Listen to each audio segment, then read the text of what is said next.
Mga pagbasa ng mga salita ng makapangyarihang Diyos. Ukol sa paghahangad sa katotohanan.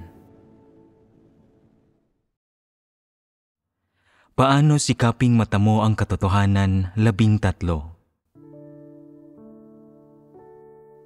Nitong huli, tinalakay rin natin ang isa pang paksa, ang pagbitiw sa mga epekto ng pagkukondisyon ng iyong pamilya sa iyo. Ang mga epekto ng pagkukondisyon ng pamilya ng isang tao ay nagsisimula mismo noong bata pa ang taong iyon.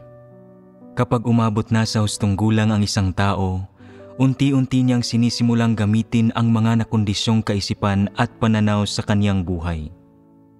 Sa oras na magkaroon siya ng ilang karanasan sa buhay, malaya niyang isinasagawa ang iba't ibang kaisipan at pananaw na ito na nakondisyon sa kanya ng kaniyang pamilya.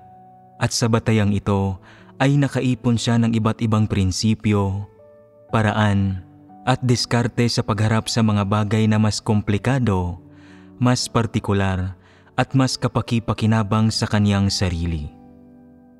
Masasabing ang mga epekto ng pagkukondisyon ng pamilya ay nagsisilbing pundasyon ng isang tao habang unti-unti siyang pumapasok sa lipunan at sa kaniyang mga grupong pangkomunidad, at nagbibigay kakayahan sa kanya na malayang gumamit ng iba't ibang paraan at diskarte sa pagharap sa mga bagay-bagay habang namumuhay kasama ang iba.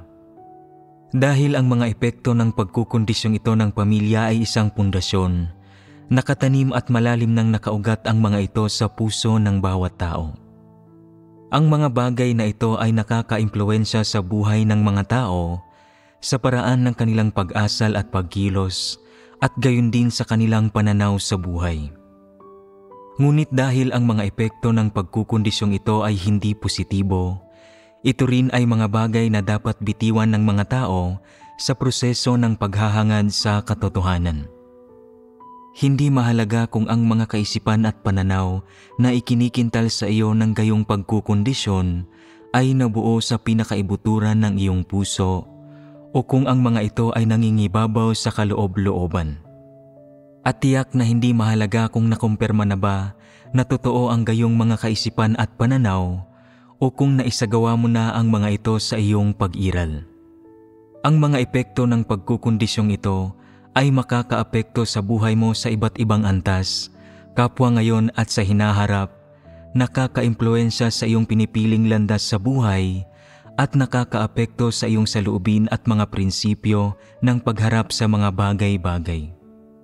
Masasabi na ang karamihan sa mga pamilya ay nagbibigay sa mga tao ng mga pinakapangunahing diskarte at pilosopiya sa pagharap sa mundo upang makapamuhay at patuloy silang mabuhay sa lipunan. Halimbawa, nagbahaginan tayo noong nakaraan tungkol sa mga bagay na palaging sinasabi ng mga magulang.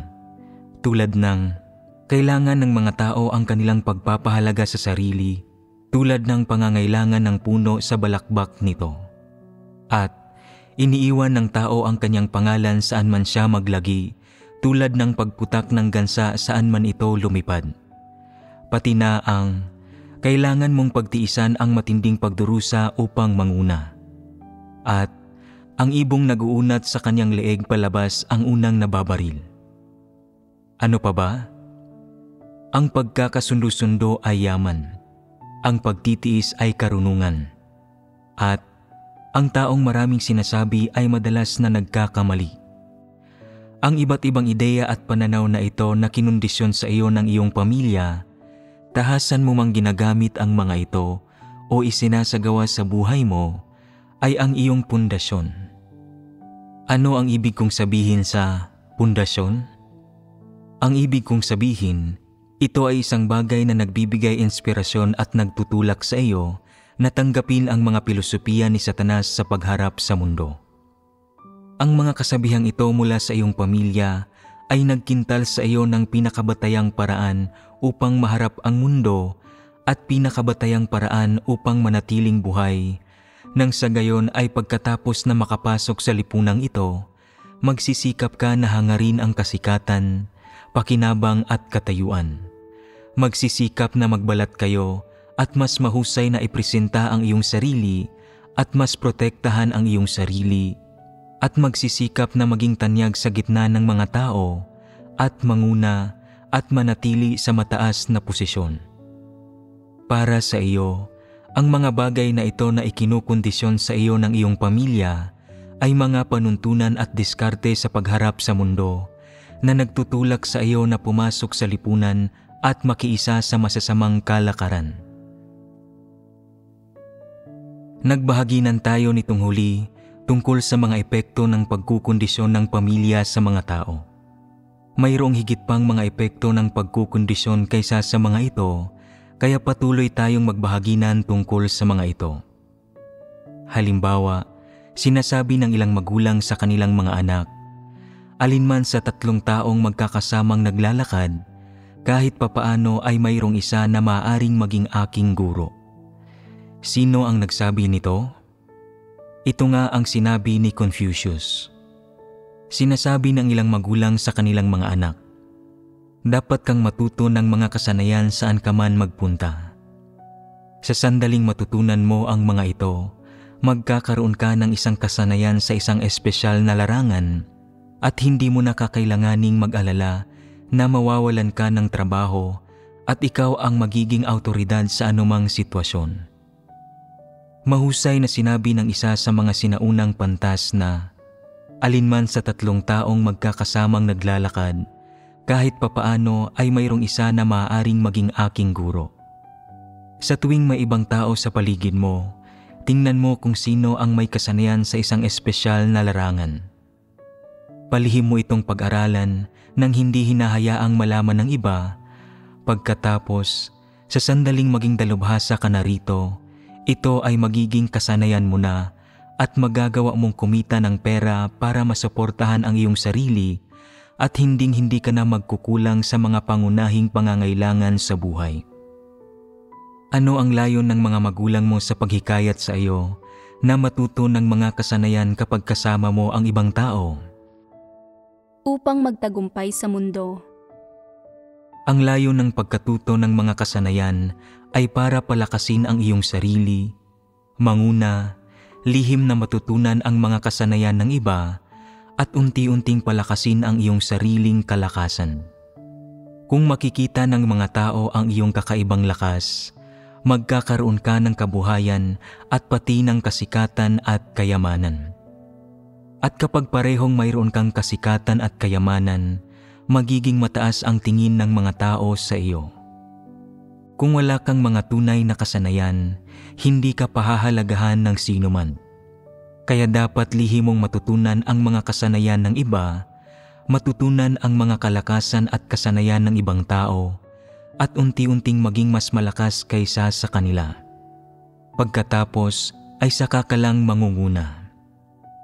Sinasabi ng ilang magulang sa kanilang mga anak, kung gusto mong magmukhang marangal kapag nakatingin ang mga tao, kailangan mong magdusa kapag sila ay hindi nakatingin. Nang may layon pa rin na hikayatin ang kanilang mga anak na tamuhin ang pagpapahalaga at paghanga ng iba. Kung nagsisikap at nagtsatsaga ka at nagtitiis ka ng matinding paghihirap para matuto ng mga kasanayan kapag hindi nakatingin ang iba, kung gayon, sa sandaling matamu mo na ang mga kasanayang ito, mapapabilib mo na ang lahat sa iyong karunungan at sa tuwing minamaliit o inaapi ka ng mga tao, maaari mong ipangalandakan ang iyong mga talento at wala ng sino man ang mangangahas na apihin ka. Kahit na maaaring mukha kang ordinaryo at hindi ka pansin-pansin at hindi gaanong nagsasalita, magkakaroon ka ng ilang kasanayan sa larangan ng mga teknikal na abilidad na hindi kayang unawain ng mga ordinaryong tao, kaya't hahangaan ka ng iba dahil dito at manliliit sila sa iyong presensya at ituturing kanila bilang isang taong makakatulong sa kanila. Sa ganitong paraan, hindi ba't tumaas ang iyong halaga sa mga tao? At habang tumataas ang iyong halaga, hindi ba't pinagmumukha ka nitong marangal? Kung gusto mong magsikap na magkaroon ng respetadong katayuan sa mga tao, kailangan mong magtiis ng paghihirap at pagdurusa kapag hindi sila nakatingin. Kahit gaano pa katinding paghihirap ang tinitiis mo, lunukin mo na lang ito at magpatuloy ka lang. At magiging sulit ang lahat ng paghihirap mo sa sandaling makita ng mga tao kung gaano ka kahusay. Ano ang layo ng mga magulang mo sa pagsasabi sa iyo ng kasabihang ito? Kung gusto mong magmukhang marangal kapag nakatingin ang mga tao, kailangan mong magdusa kapag sila ay hindi nakatingin? Ang layo nila ay ang magkamit ka ng respetadong katayuan sa ibang tao at makuha ang paghanga ng mga ito sa halip na madiskrimina o maapi. Nang sa gayon ay hindi mo lamang matamasa ang magagandang bagay sa buhay, kundi makukuha mo rin ang respeto at suporta ng iba. Bukod sa hindi inaapi ng iba ang mga taong may ganitong katayuan sa lipunan, maayos ang takbo ng mga bagay-bagay sa kanila kahit saan man sila magpunta. Sa tuwing nakikita ng mga tao na paparating ka, sasabihin nila, "Oh, ikaw pala. Ano ang maipaglilingkod namin sa iyo? Isang karangalan na makita ka. May kailangan ka bang asikasuhin? Ako na ang bahala. Oh, narito ka para bumili ng mga tiket?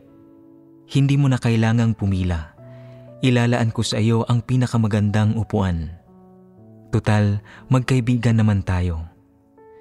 Tatanggapin mo ito at iisipin, "Wow, talagang kapaki-pakinabang itong maging isang kilalang tao." Tama ang matatanda nang sabihin nila, kung gusto mong magmukhang marangal kapag nakatingin ang mga tao, kailangan mong magdusa kapag sila ay hindi nakatingin. Ganoon talaga ang lipunan, labis na nakatuon sa realidad. Kung wala akong ganitong reputasyon, sino ang magbibigay pansin sa akin? Kung pipila ka katulad ng isang normal na tao, maaaring maliitin ka ng iba at hamakin. At maaari pa ngang hindi ka pagbentahan kapag nasa unahan ka na ng pila.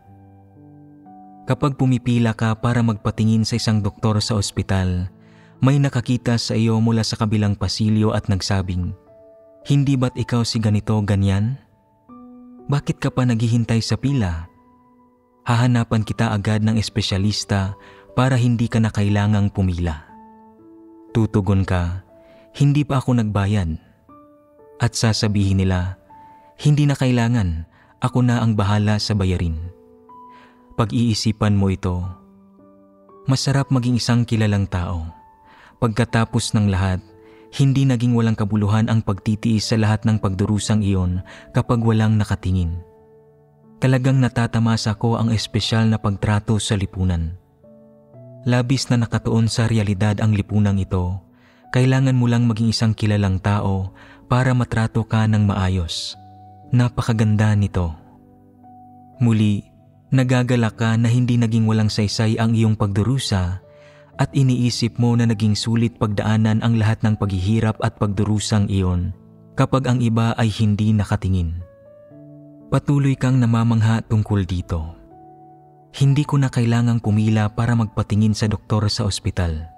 Naiisip mo, makakakuha ako ng magandang upuan sa tuwing bibili ako ng tiket sa eroplano at espesyal na pagtrato rin kahit saan ako magpunta. Dahil sa aking impluwensya, maaari pa nga akong magkaroon ng mga natatanging pribilehiyo. Maganda ito. Ganito dapat ang lipunan, hindi na kailangan ng pagkakapantay-pantay. Dapat naaani ng mga tao ang mga pinagsisikapan nila. Kung hindi ka nagdurusa kapag ang iba ay hindi nakatingin, magmumukha ka kayang marangal kapag nakatingin na sila? Gawin mo akong halimbawa. Nagdusa ako noong ang iba ay hindi nakatingin, para kapag nakatingin na sila, makakakuha ako ng espesyal na pagtrato tulad ng ganito dahil karapat-dapat ako rito. Dahil dito, saan umaasa ang mga tao kung gusto nilang makihalubilo sa iba at maisakatuparan ang mga bagay-bagay sa lipunan? Umaasa sila sa kanilang mga talento at kasanayan para masuportahan ang kanilang abilidad sa paggawa ng mga bagay-bagay. Magtagumpay man o hindi ang isang tao sa kanyang mga pagsusumikap o gaano man siya kahusay sa pagsasakatuparan ng mga bagay-bagay sa lipunan, ay hindi nakabatay sa talento o pagkatao ng taong iyon o sa kung taglay man niya ang katotohanan o hindi. Walang pagkamakatarungan o pagkakapantay-pantay sa lipunan. At hanggat ikaw ay masigasig, kayang tiisin ang pagdurusa kapag ang iba ay hindi nakatingin, at mapaniil at mabangis hanggat kinakailangan, magiging mataas ang katayuan mo sa mga tao. Katulad ito sa nakaraan noong nakikipagkumpetensya ang mga tao para maging dalubhasa sa mundo ng martial arts. Tinitiis nila ang matinding paghihirap at pagsasanay sa magkakasunod-sunod na mga araw at gabi hanggang sa wakas ay naging dalubhasa na sila sa lahat ng estilo ng iba't ibang paaralan ng martial arts at nakaisip sila ng kanilang sariling natatanging estilo na iniinsayo nilang maigi hanggang sa hindi na sila natitinag. At ano ang nangyari sa huli? Sa paligsahan ng martial arts, tinalo nila ang mga manlalaban mula sa lahat ng malaking paaralan ng martial arts at nakuha nila ang katayuan ng pagiging dalubhasa sa mundo ng martial arts. Upang magmukhang marangal sa harap ng iba, handa silang tiisin ang anumang uri ng pagdurusa at magsasanay pa nga sila ng ilang dark arts ng lingid sa kaalaman ng iba. Pagkatapos ng 8 hanggang 10 taon ng pagsasanay, nagiging sobrang dalubhasa sila na walang sino man sa mundo ng martial arts ang makatatalo sa kanila sa ring o makapapatay sa kanila sa labas nito, at kahit na uminom sila ng lason, kaya nila itong ilabas mula sa kanilang katawan. Sa makatuwid, napagtibay nila ang kanilang posisyon bilang dalubhasa sa mundo ng martial arts at walang sino man ang kayang magnakaw sa kanilang posisyon. Ito ang ibig sabihin ng pagmumukhang marangal sa iba. Upang magmukhang marangal sa harap ng iba, ang mga tao sa sinaunang panahon ay kumukuha ng mga imperial na pagsusulit at nagtatamo ng mga karangalang pang-iskolar. Sa panahon ngayon, ang mga tao ay nag-aaral sa kolehiyo, kumukuha ng mga postgraduate na entrance exams at nag-aaral para sa PhD. Nagtsatsaga rin sila sa kanilang pag-aaral sa kabila ng mga paghihirap at nagsisikap ng husto sa pag-aaral ng walang kwentang kaalaman, mula madaling araw hanggang sa kalaliman ng gabi, taon-taon. Kung minsan ay pagod na pagod sila na ayaw na nilang mag-aral pa at inaasam nilang magpahinga, pero pinapagalitan sila ng kanilang mga magulang na nagsasabing, "Kailan pa ba may makikitang katiting na pag-asa sa iyo? Gusto mo pa bang magmukhang marangal sa harap ng iba? Kung oo, paano mo magagawa ito kung hindi ka magdurusa kapag hindi sila nakatingin? Hindi ka naman siguro mamamatay kung hindi ka makapagpapahinga ng kaunti. Hindi ba? Mag-aral ka, gawin mo ang takdang aralin mo." Sinasabi nila, "Natapos ko na ang aking takdang aralin at nireview ko ang mga leksyon ko ngayong araw. Pwede bang hayaan mo akong makapagpahinga sandali?" Pero tumutugon ang kanilang mga magulang, "Talagang hindi pwede. Kung gusto mong magmukhang marangal kapag nakatingin ang mga tao, kailangan mong magdusa kapag sila ay hindi nakatingin." Pinagninilayan nila ito at iniisip nila, "Ginagawa ng mga magulang ko ang lahat ng ito para sa ikabubuti ko, kaya bakit napakatigas ng ulo ko at gustong-gusto kong magsaya? Dapat kong sundin ang sinabi nila sa akin." May kasabihan na magdurusa ka sa pagbabaliwala mo sa mga nakatatanda sa iyo, kaya kailangan kong makinig sa aking mga magulang. Ganito na talaga sila hanggat sila ay nabubuhay. Kung hindi ko sila igagalang, mabibigo ko sila. At saka, mahaba pa ang lalakbayin ko sa buhay, kaya ano ba ang kaunting pagdurusa sa huli? Sa isiping ito, ibinubuhos nila ang lahat ng kanilang lakas sa pag-aaral, pagbabalik-aral sa kanilang mga leksyon, at paggawa ng kanilang takdang aralin. Nananatili silang gising lampasating gabi ng nag-aaral at gaano man sila kapagod, nagagawa nilang malampasan ito. Sa kanilang landas sa buhay, ang mga tao ay palaging iniindoktrinahan ng mga epekto ng pagkukondisyon ng kanilang pamilya sa anyo ng mga ideya at pagpapahayag tulad ng, Kung gusto mong magmukhang marangal kapag nakatingin ang mga tao, kailangan mong magdusa kapag sila ay hindi nakatingin, na patuloy na naghihikayat at nagbibigay motibasyon sa kanila. Alang-alang sa kanilang kinabukasan at mga inaasam, at upang magmukhang marangal sa ibang tao, patuloy silang nag-aaral ng mga kasanayan at kaalaman kapag hindi nakatingin ang mga tao. Sinasangkapan nila ang kanilang sarili ng kaalaman at ng iba't ibang kasanayan para mas palakasin ang kanilang sarili. Iniisip din nila ang mga tagumpay ng iba't ibang sinaunang tao o mga matagumpay na tao para mapalakas at maging buo ang kanilang loob. Ginagawa nila ang lahat ng ito nang may layong iwaksi ang pagiging mahirap, pagiging pangkaraniwan, at pagiging aba sa kanilang kinabukasan, at baguhin ang kanilang tadhana kung saan sila ay dinidiskrimina upang sila ay maging isang nakahihigit na tao, isang elitista, at isang taong tinitingala ng iba. Itong mga epekto ng pagkukondisyon na mula sa kanilang pamilya ay paulit-ulit na tumatakbo sa kanilang isipan hanggang sa unti-unti ang mga pananalita at kasabihang ito ay nagiging mga ideya at pananaw na nag-uugat na sa kanila ang kanilang mga nakatakdang pamamaraan sa pagharap sa mundo at nagiging kanilang likas na pananaw sa pag-iral at ang layon na kanilang hinahangad. Sinasabi ng ilang magulang sa kanilang mga anak, dapat kang matutong makipagkaibigan sa iba. Katulad ito ng kasabihang, gaya ng isang bakod na nangangailangan ng 3 tulos na pantukod, ang isang taong may kakayahan ay nangangailangan ng suporta ng 3 pang tao. Maging ang kinamumuhiang politiko sa dinastiyang Song na si Chen Hui ay may 3 kaibigan noon. Saan ka man magpunta, matuto kang makisama sa iba at magpanatili ng magandang relasyon sa ibang tao. Kahit papaano, kailangang magkaroon ka ng ilang malapit na kaibigan. Sa sandaling pumasok ka sa lipunan, mahaharap ka sa lahat ng uri ng paghihirap sa buhay, trabaho, at kapag inaasikaso mo ang iyong mga gawain. Kung wala kang mga kaibigan na tutulong sa iyo, kakailanganin mong harapin ang lahat ng uri ng suliranin at mahihirap na sitwasyon ng mag-isa.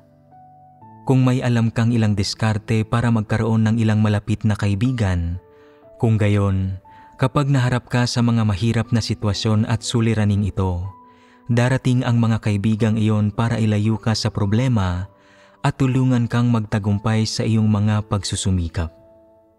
Kung gusto mong magkamit ng magagandang bagay, dapat kang tumigil sa pagmamataas at makipagkaibigan.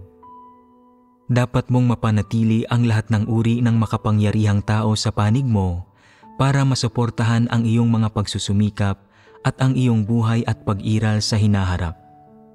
Dapat masamantala mo ang iba't ibang tao para makatulong sa iyong magawa ang mga bagay-bagay at masuportahan ka. Karaniwang hindi tahasang nagsasabi ng ganitong uri ng ideya o pananaw ang mga magulang o direktang nagsasabi sa kanilang mga anak na kailangan ng mga ito na matutong makipagkaibigan, magsamantala ng mga tao, at makahanap ng mga kaibigang makatutulong sa mga ito na magtagumpay sa mga pagsusumikap. Gayunpaman, may ilang magulang na may katayuan at posisyon sa lipunan o partikular na tuso at mapagpakana at mga nag-iimpluwensya sa kanilang mga anak sa pamamagitan ng kanilang mga salita at pag-asal.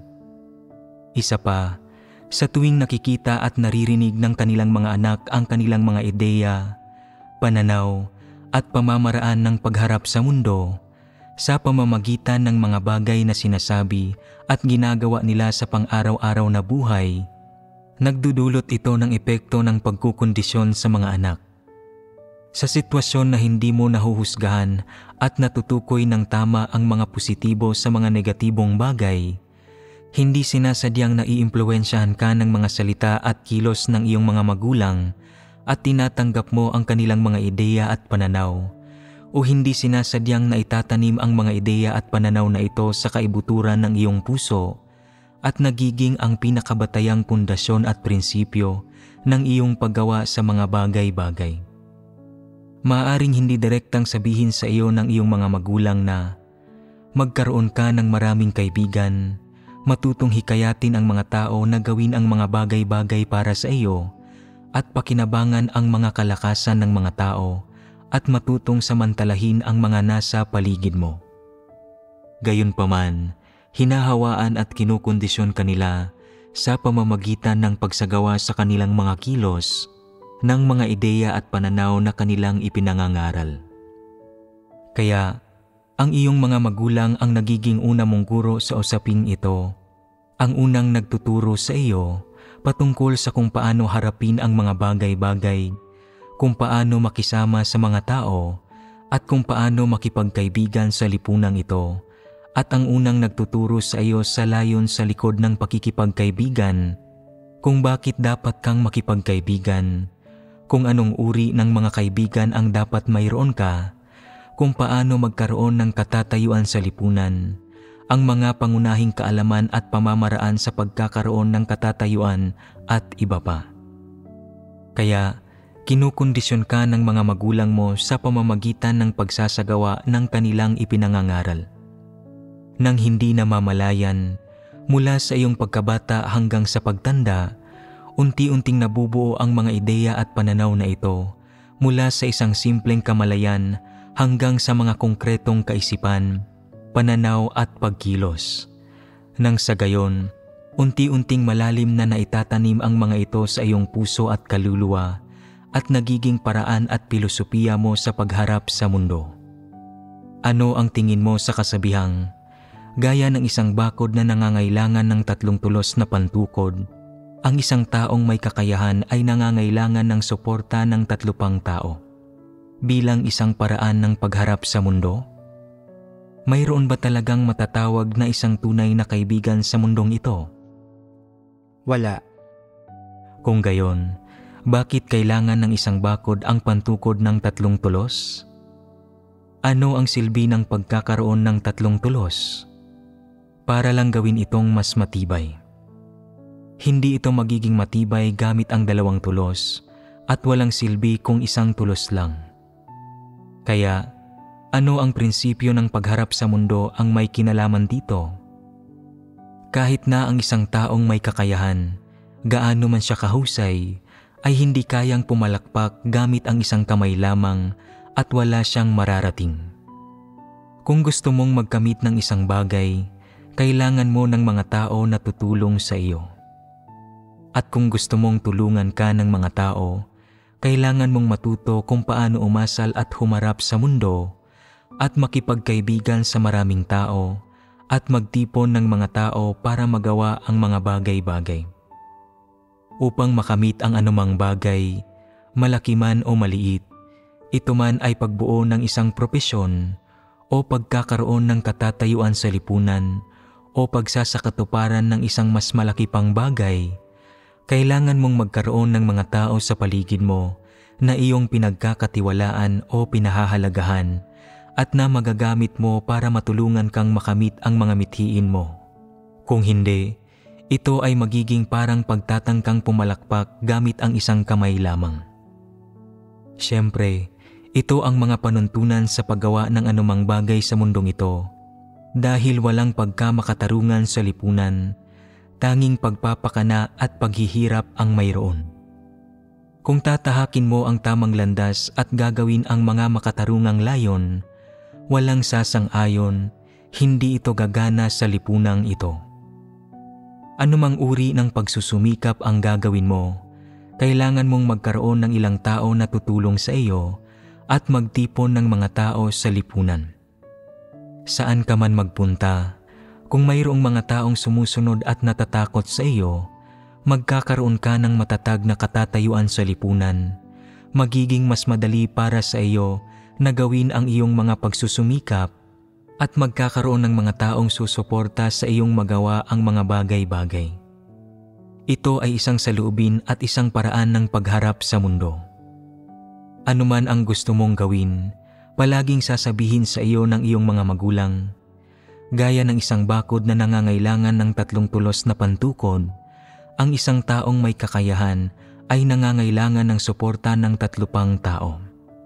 Kaya, tama ba o mali ang prinsipyong ito ng pagharap sa mundo? Mali. Ano ang mali rito? Kung maisa sa katuparan man ng isang tao ang mga bagay-bagay, ay hindi nakasalalay sa kanyang kapangyarihan o talento, kundi sa kataas-taasang kapangyarihan at mga pagsasaayos ng Diyos. Nakasalalay ito sa kataas-taasang kapangyarihan at mga pagsasaayos ng Diyos. Ito ay isang aspekto. Dagdag pa rito, ano ang layo ng mga tao sa pagnanais na tulungan sila ng ibang tao sa lipunan? Para bigyang kakayahan ang kanilang sarili na maging mas magaling kaysa sa iba.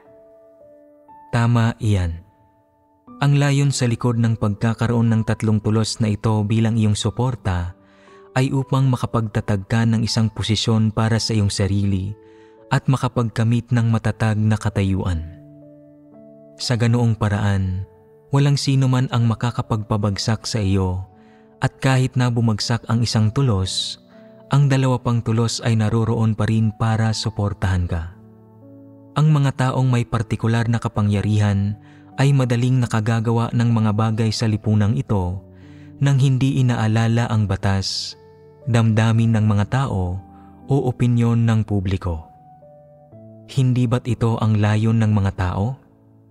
Sa ganoong paraan, pwede kang maging isang taong namamahala at may boses sa lipunan at ang batas o anumang opinyon ng publiko ay hindi makatitinag sa iyong posisyon o makagagambala sa iyo.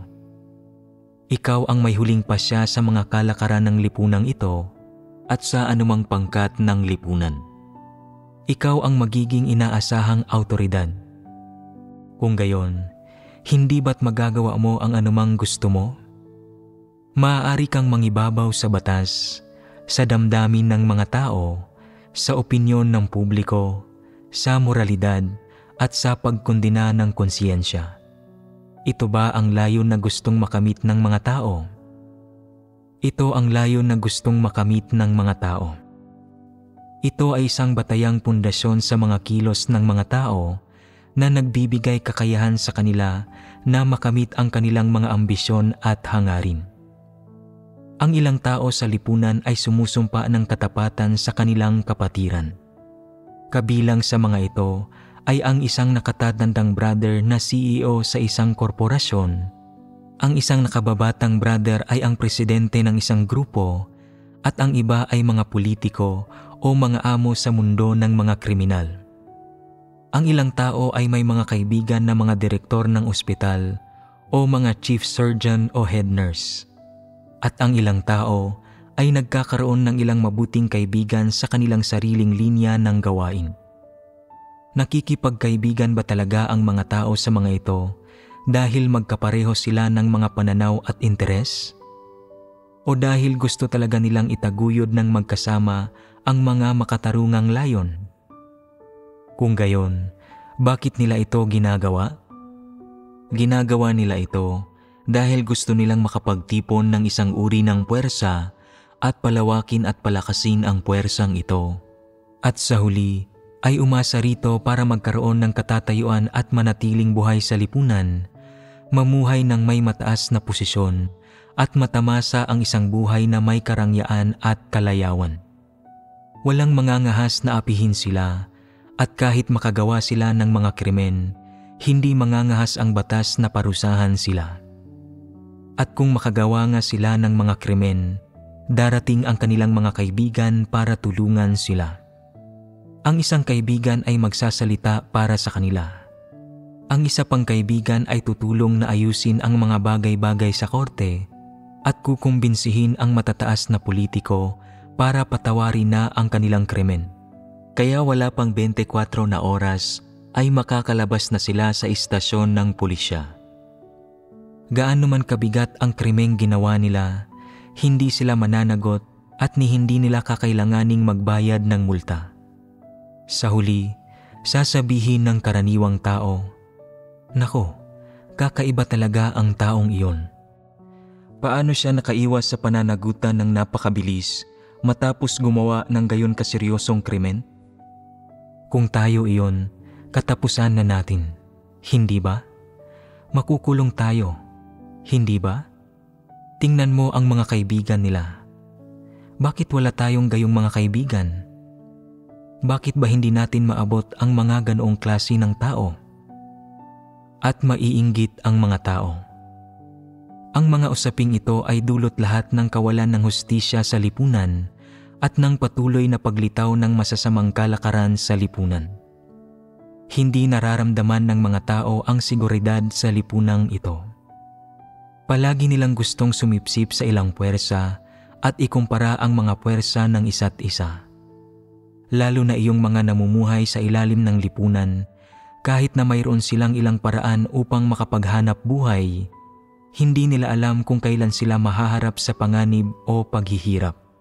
At pinakakinatatakutan nila ang makatagpo ng hindi inaasahang sakuna o makaharap sa isang kapahamakan, lalo na pagdating sa anumang bagay na may kinalaman sa batas. Kaya namumuhay sila ng hindi kailanman ninanais na makipag-ugnayan sa mga pulis o sa korte. Dahil walang nararamdamang seguridad ang mga tao sa lipunang ito, palagi nilang kailangang makipagkaibigan at maghanap ng mga makapangyarihang kakampi na maaasahan. Kapag ang mga bata ay nasa paaralan, kailangan nilang magkaroon ng 2 o 3 kaibigan na makakalaro. Kung hindi, palagi silang aapihin kapag nag-iisa sila. At hindi sila naglalakas loob na sabihin sa guro na inaapi sila dahil sa sandaling gawin nila iyon, siguradong mabubugbog sila pauwi galing ng paaralan. Kahit na mabait sa iyo ang mga guro at medyo maganda ang iyong mga grado, kung hindi mo alam kung paano makipagkaibigan o makipagbarkada sa mga siga sa paligid mo, malalagay ka sa gulo kung maaagrabyado mo sila. At kung minsan, kahit na hindi mo sila maaagrabyado, susubukan kanilang iligaw kapag nakikita kanilang nag-aaral ng mabuti, at kung hindi ka makikinig sa kanila, bubugbugin o aapihin kanila. Maging sa mga kapaligiran ng paaralan, hindi nararamdaman ng mga tao na ligtas sila, kaya talagang nakakatakot ang mundong ito. Hindi ba? Sa makatuwid, ang mga epekto ng pagkukondisyon ng pamilya sa iyo sa aspetong ito ay nagmumula sa isang punto sa impluwensya ng halimbawa ng iyong mga magulang. At sa isa pang punto, nagmumula rin ang mga ito sa kawalan ng seguridad ng mga tao sa lipunan. Dahil walang pagkamakatarungan sa lipunang ito o anumang puwersa o benepisyo na makakaprotekta sa iyong mga karapatang pantao at interes, madalas na nababalot ng pangamba at takot ang mga tao sa lipunang ito. Bilang resulta, natural nilang tinatanggap ang mga epekto ng pagkukondisyon ng ideyang, gaya ng isang bakod na nangangailangan ng 3 tulos na pantukod, ang isang taong may kakayahan ay nangangailangan ng suporta ng 3 pang tao. Dahil sa mga tunay na kapaligiran kung saan umiiral ang mga tao, ang mga ideya at pananaw na tulad nito ay kinakailangan para masuportahan ang kanilang pananatiling buhay, na nagbibigay kakayahan sa kanila na baguhin ang isang buhay ng pag-iisa at kalungkutan patungo sa isang buhay na may masasandalan at may pakiramdam ng seguridad. Sa makatuwid, itinuturing ng mga tao ang pagsandal sa isang puwersa at pagsandal sa mga kaibigan sa mundong ito bilang isang bagay na napakahalaga.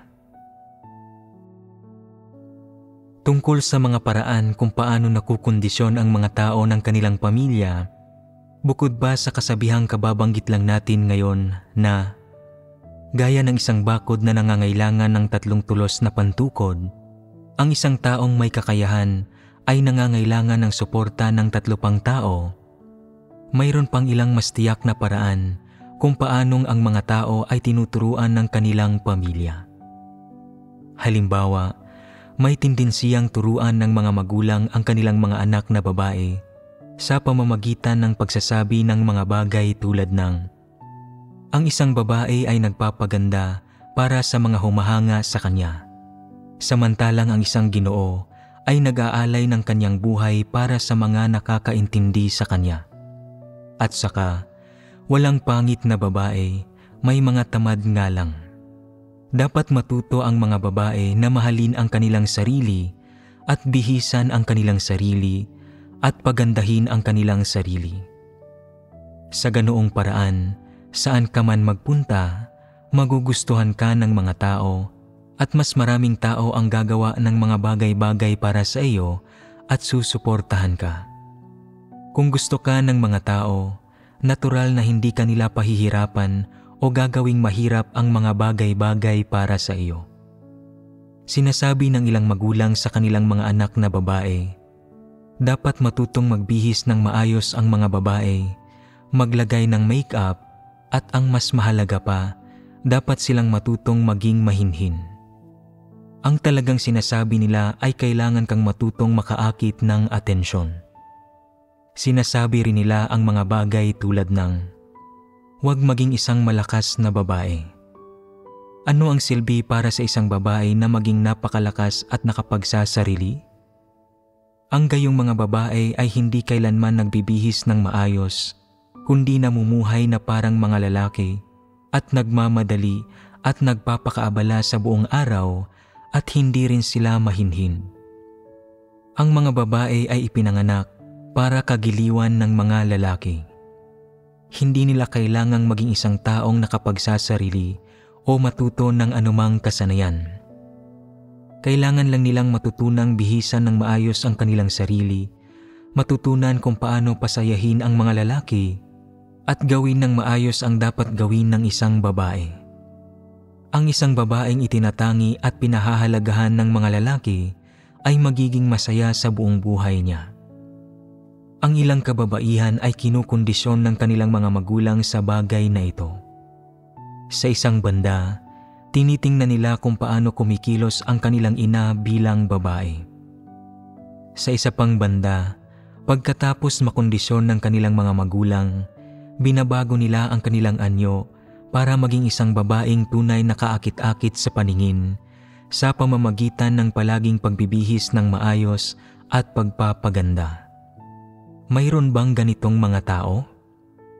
Ang mga babaeng lumaki sa ganitong uri ng kapaligiran ng pamilya ay masyadong nagpapahalaga sa kanilang hitsura, pananamit at identidad bilang babae.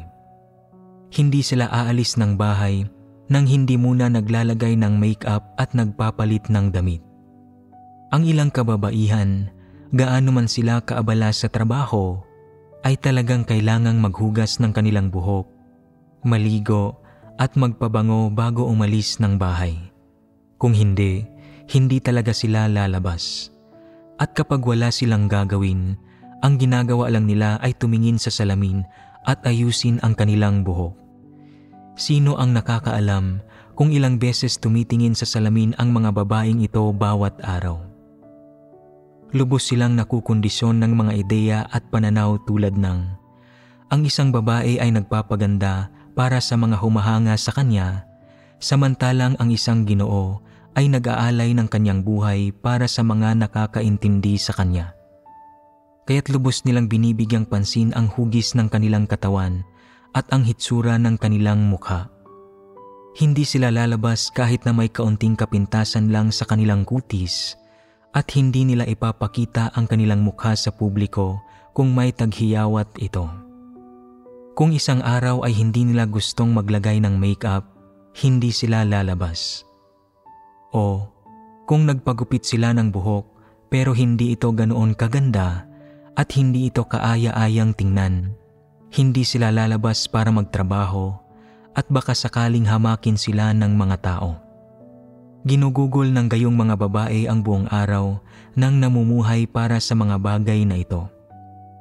Kung mayroon silang kagat ng lamok sa kanilang kamay, itatago nila ang kanilang kamay para hindi ito makita, o kung nasa binti nila ito, palagi nilang tatakpan ang kanilang binti dahil hindi ito magiging maganda tingnan kapag nakapalda, at hindi rin sila lalabas at hindi nila magampanan ang kanilang tungkulin. Sa kada maliit na bagay ay may tendensiya silang panghinaan ng loob at mapigilan sa kanilang ginagawa, kaya't nagiging lubhang mahirap at nakakapagod para sa kanila ang buhay.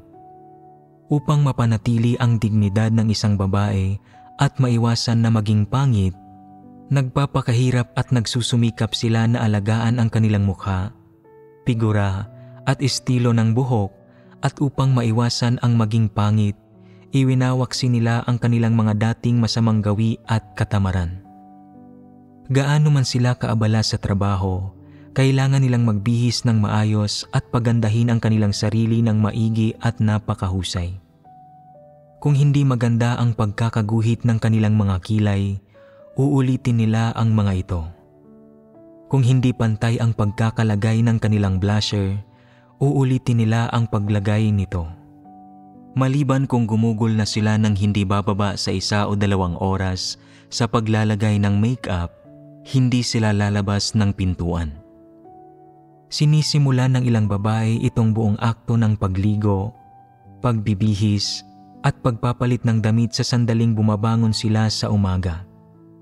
Nag-iisip at nag-iisip silang muli, sinusubukan ang kung ano-ano hanggang sa sumapit na ang tanghali at hindi pa rin sila nakakaalis ng bahay.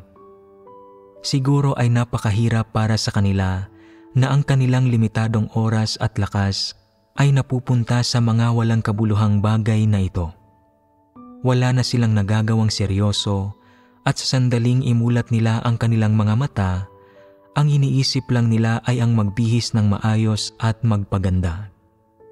Ang ilan sa mga taong ito ay naiimpluwensyahan ng mga ideya at pananaw ng kanilang ina. Samantalang ang iba ay tahasang sinasabihan ng kanilang ina kung ano ang dapat nilang ginagawa, at ang ilan ay natututo mula sa halimbawang ipinapakita ng kanilang ina sa mga kilos nito. Sa madaling salita, ang lahat ng ito ay mga paraan kung paano nakukondisyon ang mga tao ng kanilang pamilya. Ang ilang pamilya ay pinanghahawakan ang pananaw na ang mga anak na babae ay dapat palakihin na parang mayayamang anak at ang mga anak na lalaki na parang mahihirap na anak. Narinig mo na ba ang kasabihang ito? Ano ang ibig sabihin ng kasabihang ito? Lahat sila ay mga bata, kaya bakit dapat palakihin ang mga babae na parang mayayamang bata at ang mga lalaki na parang mahihirap na bata? Karaniwang pinahahalagahan ng tradisyonal na kultura ang mga lalaki at hindi gaanong binibigyang halaga ang mga babae. Kaya bakit tila pinahahalagahan ng kasabihang ito ang mga babae kaysa sa mga lalaki? Kung ang isang anak na babae ay pinalalaki na parang isang mayamang anak, magiging anong klase siyang anak? Magiging anong uri siya ng bagay? Isang taong laki sa layaw, may labis na pagtingin sa sarili at mapandomina. Isang taong sutil, marupok, hindi kayang magtiis ng anumang paghihirap, hindi kayang magmalasakit, hindi makatwiran, at hindi kayang tumukoy sa kaibahan ng mabuti at masama. Ano ang halaga ng gayong tao? Ito ba ang tamang paraan para turuan ang isang tao? Ang pagpapalaki sa isang tao ng ganito ay sisira sa kanila. Kung palalakihin mo ang iyong anak na babae na parang isang mayamang bata, bagamat lalaki siya sa isang kapaligiran ng pamilya na nakakatugon sa bawat pangunahin niyang pangangailangan at magkakaroon siya ng kaunting sopistikasyon, mauunawaan ba niya ang mga tunay na prinsipyo ng pag-asal? Kung hindi niya nauunawaan, kung gayon, pinapahirapan at pinipinsala siya ng ganitong paraan ng pagpapalaki sa halip na pinoprotektahan siya.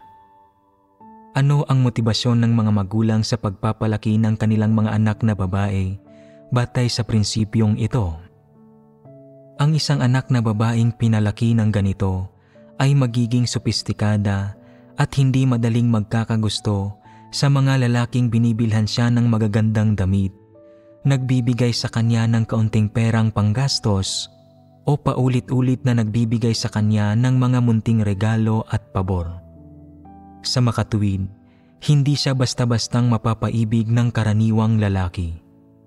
Kakailanganin nitong maging napakayaman at isang perpektong maginoo at labis na sopistikado at lubhang mapagpakana at mapagkalkula at lubhang mautak para makuha ang kanyang loob at mapaibig siya at makuha ang kanyang kamay sa kasal.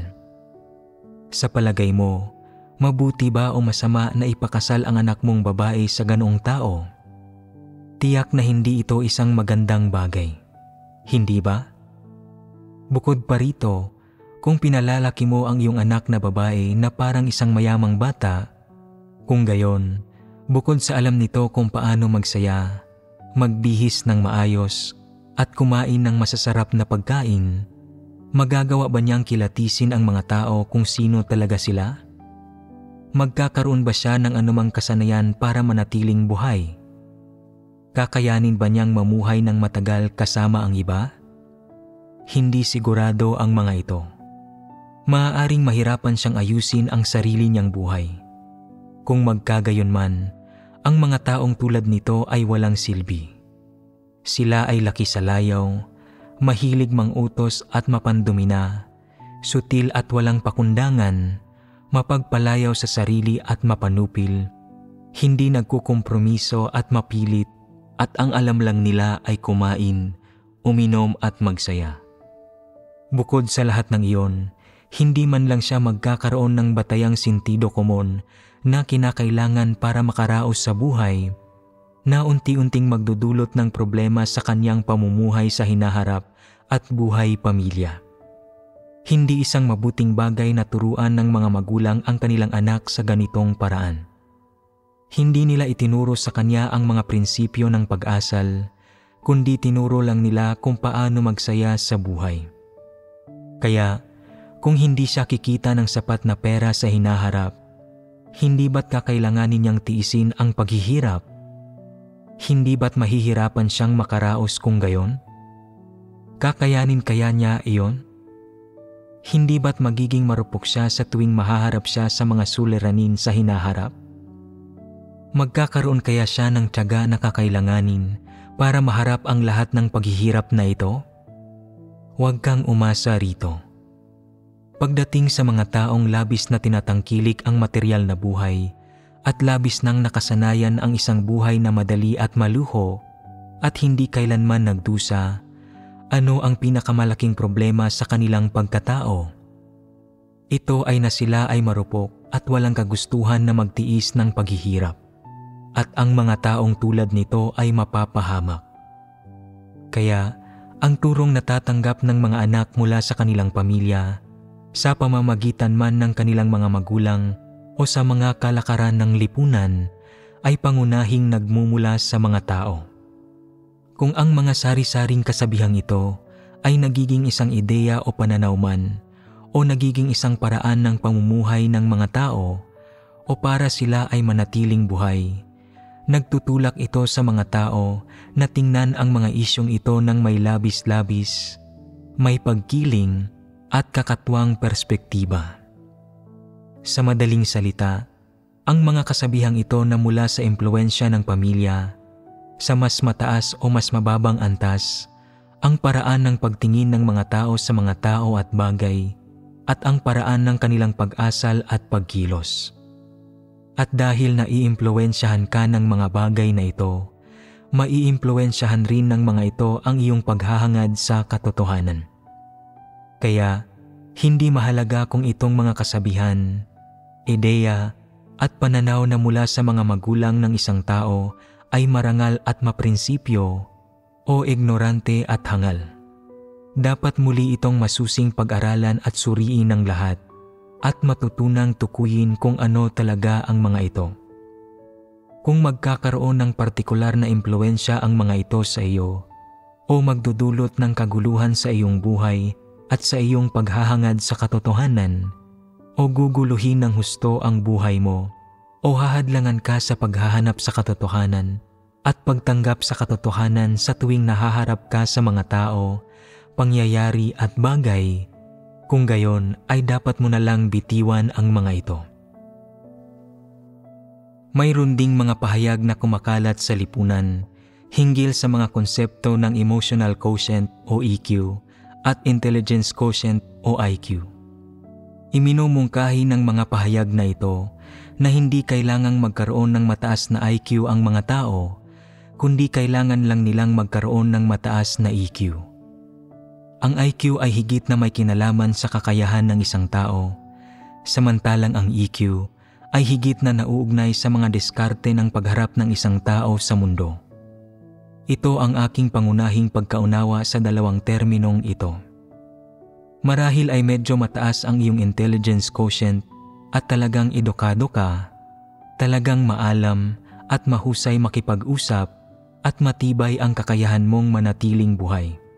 Pero hindi mataas ang iyong emotional intelligence at wala kang mga diskarte sa pagharap sa mundo, o kahit pa medyo madiskarte ka, hindi masyadong sopistikado ang mga pamamaraan mo.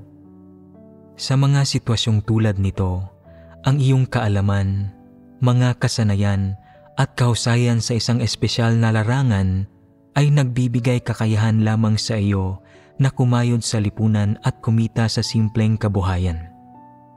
Ang mga taong may mataas na emotional intelligence ay partikular na mahusay sa pagiging tuso.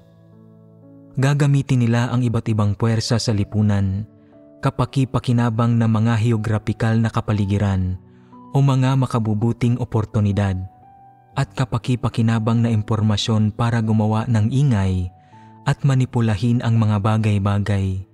Pinalalaki ang isang bagay na hindi kapansin-pansin tungo sa isang bagay na may tiyak na epekto sa lipunan o sa loob ng isang komunidad upang sila mismo ay maging sikat at sa huli ay mamukod-tangi sa karamihan at maging isang taong sikat at may katayuan. Ang ganitong uri ng tao ay may mataas na emotional intelligence at mga diskarte. Ang mga madiskarting tao, sa diwa, ay mga tusong demonyong hari. Ang lipunan ngayon ay nagsusulong ng mataas na emotional intelligence at ang ilang pamilya ay maaaring madalas na kinukondisyon ang kanilang mga anak sa ganitong paraan sa pagsasabing, mabuti na mayroon kang mataas na IQ. Pero kailangan mo ring magkaroon ng mataas na emotional intelligence. Kailangan mo ito kapag nakikipag-ugnayan sa iyong mga kaklase, katrabaho, kamag-anak at kaibigan.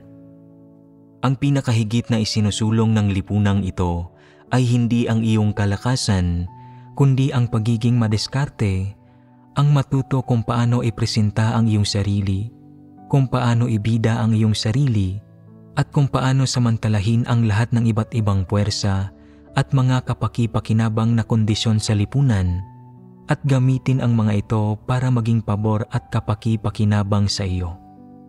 Ginagawa mo man ito para samantalahin ang pagkakataong yumaman o sumikat. Ang gayong mga tao ay pawang may mataas na emotional intelligence. Madalas tinuturuan ng ilang partikular na pamilya o ilang sikat at tanyag na magulang sa lipunan ang kanilang mga anak sa ganitong paraan sa pamamagitan ng pagsasabing, gusto ng kapwa mga lalaki at babae ang isang lalaking may emotional intelligence. Samantalang ang isang lalaking walang emotional intelligence ay inaayawan ng lahat. Ang isang babaeng may emotional intelligence ay magugustuhan ng maraming kalalakihan at kababaihan at maraming lalaki ang maghahabol sa kanya. Samantala, kung walang emotional intelligence ang isang babae, kakaunti lang ang maghahabol sa kanya kahit gaano pa siya kaganda. Sa pamumuhay sa lipunan ngayon, kung ang mga tao ay walang anumang pagkakilala sa mga pahayag na ito ng kanilang pamilya, hindi namamalayang maiimpluwensyahan sila ng mga ideya at pananaw na ito. At madalas nilang susukatin ang sarili nilang IQ at higit sa lahat, madalas nilang ikukumpara ang kanilang sarili sa ilang pamantayan para matukoy kung mayroon silang emotional intelligence at kung gaano talaga kataas ang kanilang EQ. Hindi mahalaga kung may matibay o malinaw kang kamalayan sa mga bagay na ito, sapat nang sabihing ang mga epekto ng pagkukondisyon mula sa iyong pamilya sa bagay na ito ay nagsimula ng makaimpluwensya sa iyo. Maaaring hindi halata ang mga ito at maaaring hindi ito mahalaga para pag-isipan mo. Pero kapag narinig mo ang mga bagay na ito at wala kang pagkakilala sa mga ito, nagsimula ka ng makondisyon ng mga ito sa isang partikular na antas. May iba pang mga epekto ng pagkukondisyon na nagmumula sa pamilya ng isang tao. Halimbawa, madalas na sabihin ng mga magulang sa kanilang mga anak, "Sa tuwing kasama mo ang iba, hindi mo alam kung paano manatiling alerto at palagi ka nalang hangal at walang kaalam-alam." Gaya ng kasabihan, kapag may humahampas ng gong, pakinggan ang tunog nito. Kapag may nagsasalita, pakinggan ang kanyang boses. Kaya't sa tuwing kinakausap ka ng mga tao, dapat kang matutong makinig sa sinasabi nila. Kung hindi, ipagkakanulo ka at ikaw ang magdurusa sa mga negatibong kahihinatnan. Madalas ba itong sinasabi ng ilang magulang? Ano ba talaga ang nais nilang sabihin? Huwag maging isang matapat na tao, maging mas mapagkalkula. Ibig sabihin, palagi mong subukang unawain kung ano talaga ang nais sabihin ng ibang tao. Palaging pakinggan ang iba pang ipinapahiwatig ng kanilang mga salita na hindi nila tahasang sinasabi, matutong hulaan kung ano talaga ang ibig sabihin ng iba, at pagkatapos, gamitin ang mga kaukulang hakbang o diskarte batay sa bagay na hindi nila sinasabi. Huwag maging pasibo. Kung hindi, ipagkakanulo ka at magiging pananagutan mo iyon. Mula sa perspektiba ng iyong mga magulang, lahat ng mga salitang ito ay may mabuting intensyon at nilalayong pigilan ka sa paggawa ng mga kahangalan o protektahan ka mula sa pagkakanulo ng iba sa masamang komunidad na ito at para protektahan ka na hindi malinlang at hindi gumawa ng kalokohan. Subalit naaayon ba ang kasabihang ito sa katotohanan? Hindi ito naaayon. Minsan nahihiwatigan ng mga tao ang mga lihim na kahulugan sa sinasabi ng iba. Kahit na hindi ka magbigay pansin, maaari mo pa ring mahiwatigan ang mga lihim na kahulugan. Kaya ano ang dapat mong gawin? Ayon sa kasabihang ito na sinasabi ng mga magulang mo sa iyo, kapag may humahampas ng gong, pakinggan ang tunog nito. Kapag may nagsasalita, pakinggan ang kanyang boses. Dapat kang mag-ingat laban sa iba at maging mapagbantay sa kanila sa lahat ng oras at kasabay ng pag-iingat laban sa kanila. Dapat kang gumawa ng mga hakbang upang protektahan ang sarili mo bago kanila mapinsala o malinlang. Ang mas mahalaga, dapat ikaw ang unang umatake at huwag ilagay ang iyong sarili sa isang pasibong sitwasyon o mahirap na kalagayan. Ito ba ang pinakalayo na gustong makamit ng mga magulang sa pagsasabi sa iyo ng kasabihang ito? Ito ay na kapag nakikipag-ugnayan ka sa iba, pinipinsala ka man nila o hindi ka dapat maging pasibo. Dapat kang magkaroon ng pagkukusa at sunggaban ang kutsilyo gamit ang sarili mong mga kamay. Upang sa tuwing may gustong manakit sa iyo, hindi mo lamang mapuprotektahan ang iyong sarili, kundi maaari ka ring magkusang atakihin at saktan sila at maging mas nakatatakot at walang awa kaysa sa kanila. Ito talaga ang layon at ang ugat na kahulugan ng mga salita ng iyong mga magulang. Kung susuriin sa ganitong paraan, malinaw na hindi naaayon sa katotohanan ang kasabihang ito at na ito ay ganap na hindi alinsunod sa ibig sabihin ng Diyos nang sabihin niya sa mga tao na mangagpakatalino kayong gaya ng ahas at mangagpakatimtimang gaya ng kalapati. Ang mga prinsipyo at matalinong paraan na sinasabi ng Diyos sa mga tao ay para tulungan silang makilala ang mga tusong pakana ng iba at maprotektahan ang kanilang sarili mula sa pagkahulog sa tukso at pakikipag-ugnayan sa masasamang tao at maiwasan ang paggamit ng masasamang paraan para harapin ang kasamaan. At sa halip ay gamitin ang mga katotohanang prinsipyo para harapin ang anumang masamang gawa at sino mang masamang tao. Samantalang ang pamamaraan na tinuturo ng mga magulang sa kanilang mga anak, kapag may humahampas ng gong, pakinggan ang tunog nito. Kapag may nagsasalita, pakinggan ang kanyang boses. Ay tungkol sa pagganti sa kasamaan gamit ang kasamaan. Kaya kung masama ang isa pang tao, dapat kang maging mas masama kaysa sa kanya. Kung may lihim na kahulugan ang kanyang mga salita, mas nakahihigit ka sa kanya at matutukoy mo ito, at kasabay nito, batay sa lihim na kahulugang ito, maaari kang gumamit ng mga kaukulang pamamaraan at diskarte para harapin siya, kontrahin siya, supilin siya, at takutin siya upang magpasakop siya sa iyo at ipaalam mo sa kanya na hindi ka isang taong pwedeng apihin o kalabanin. Ito ang ibig sabihin ng pagkontra sa kasamaan gamit ang masasamang pamamaraan. Malinaw na ang landas ng pagsasagawa at ang pamantayan ng pagsasagawa na itinuturo sa iyo at ang resultang nakakamit sa pamamagitan ng kasabihang ito ay magtutulak sa iyo na gumawa ng kasamaan at lumihis sa tunay na daan. Kapag sinasabihan ka ng mga magulang mo na kumilos ng ganito, hindi nila hinihiling sa iyo na maging isang tao na taglay ang katotohanan o isang tao na sumusunod sa katotohanan. Hindi rin nila hinihiling sa iyo na maging isang tunay na nilikha. Hinihiling nila sa iyo na kontrahin at talunin ang kasamaan gamit ang masigit pang masasamang pamamaraan kaysa sa ginagamit ng masamang tao na kaharap mo. Ito ang ibig sabihin ng iyong mga magulang. Mayroon bang sino mang magulang na nagsasabi nitong sumusunod? Kung inaatake ka ng isang masamang tao, magpigil ka. Dapat ay wag mo siyang pansinin at kilatisin mo kung ano talaga siya. Una, tukuyin ang diwa ng masamang tao sa loob niya at kilalanin siya kung ano siya. Pangalawa, kilalanin ang masasamang gawa at tiwaling disposisyon sa iyong sarili na kapareho o katulad ng sa kanya, at pagkatapos ay hanapin ang katotohanan para lutasin ang mga ito. May mga magulang bang nagsasabi nito sa kanilang mga anak? Kapag sinasabi sa iyo ng magulang mo na, kapag may humahampas ng gong, pakinggan ang tunog nito.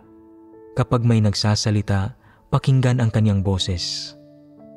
Dapat kang mag-ingat, kung hindi, ipagkakanulo ka ng iba at ikaw ang mananagot dito at dapat kang matutong mauna sa pag-atake.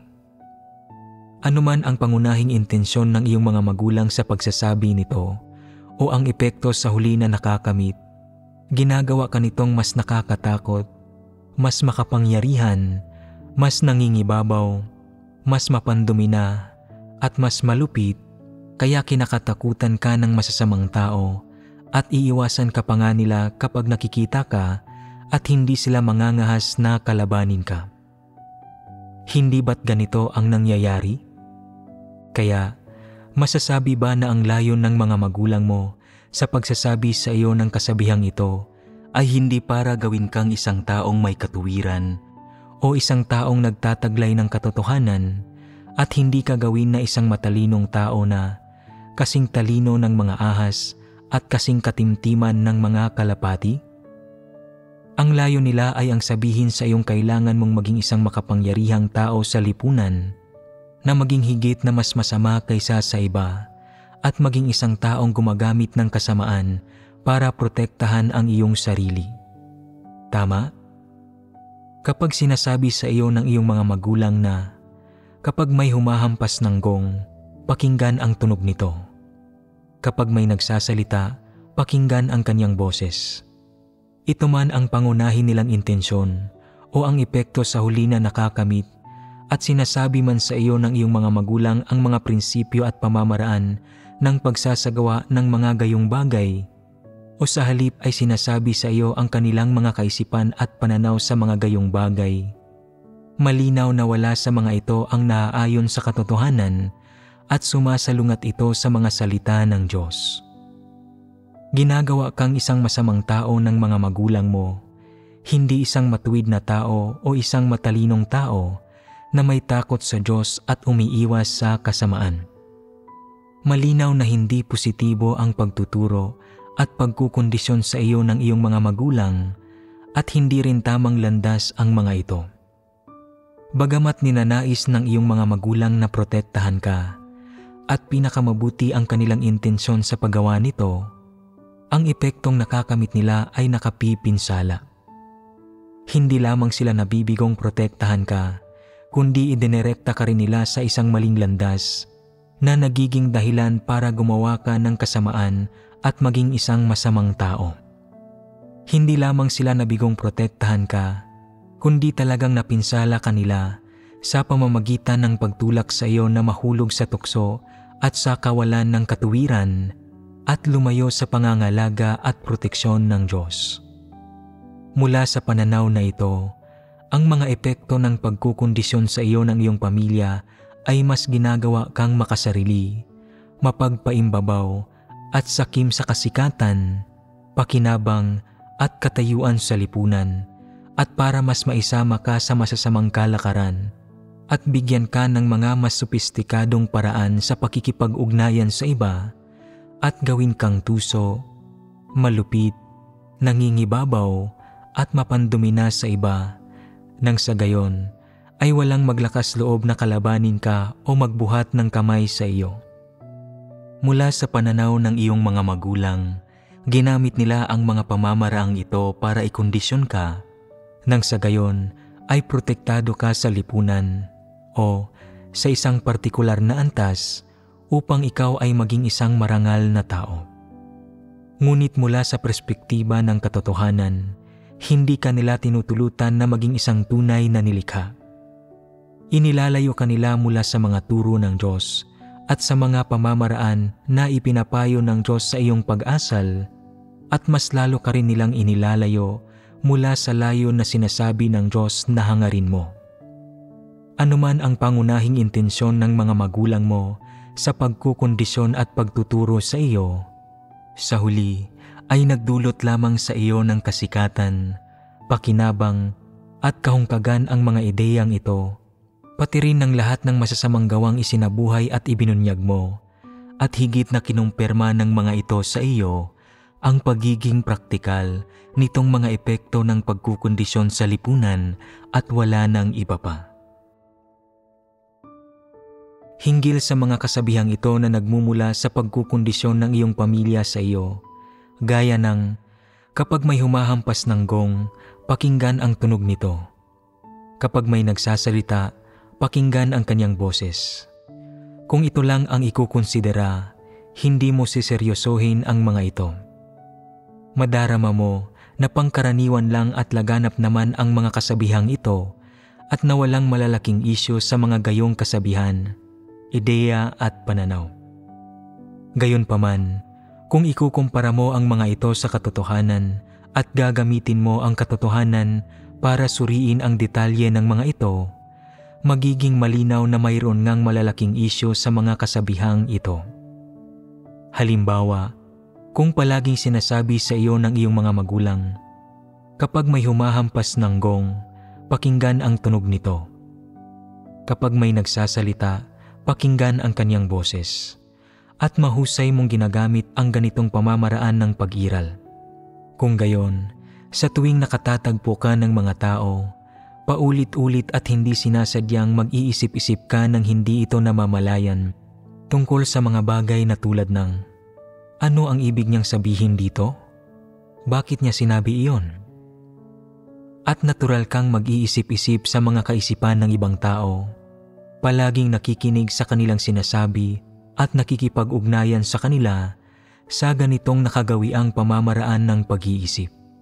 Kaya, hindi ka magninilay-nilay sa katotohanan o kung paano makisama sa iba, o kung ano ang mga prinsipyo sa pakikipag-ugnayan sa iba, o kung ano ang mga prinsipyo sa pakikipag-usap sa iba, o kung paano haharapin ang mga pahiwatig na natutukoy mo sa mga salita ng mga tao, o kung ano ang paraan na itinuturo ng Diyos, o kung paano makilala ang mga ganitong uri ng tao, o kung paano sila tatratuhin, at iba pang mga gayong prinsipyo ng pagsasagawa na hindi kailanman ipinaalam sa iyo ng iyong mga magulang.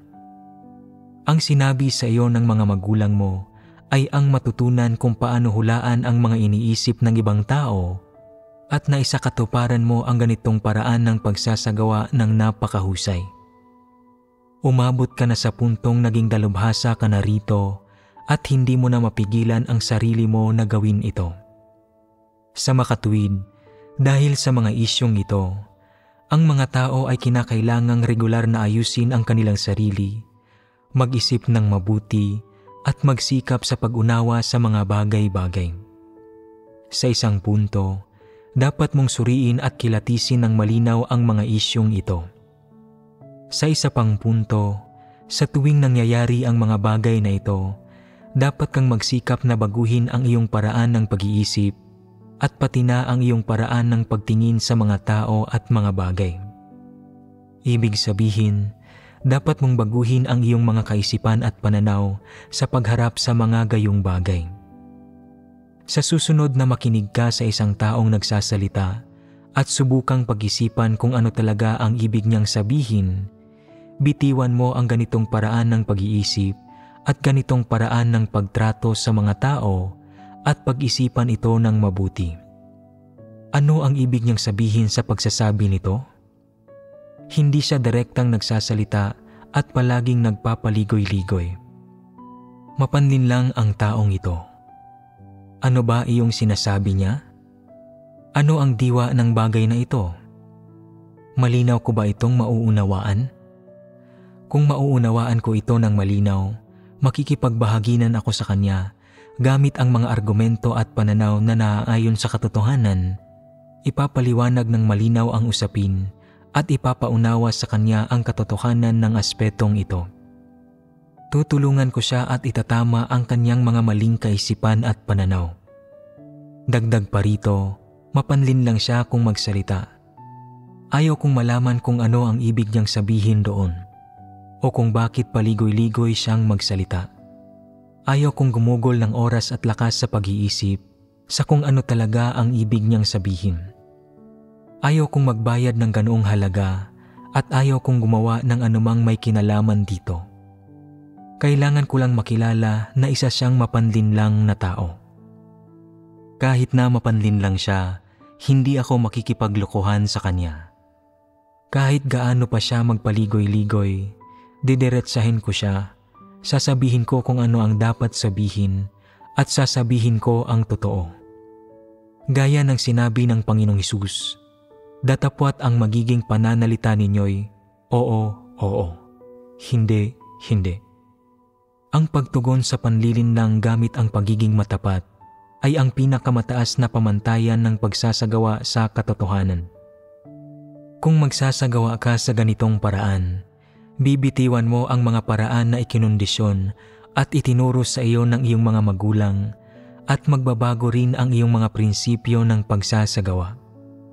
Pagkatapos ay magiging isa kang taong naghahangad sa katotohanan.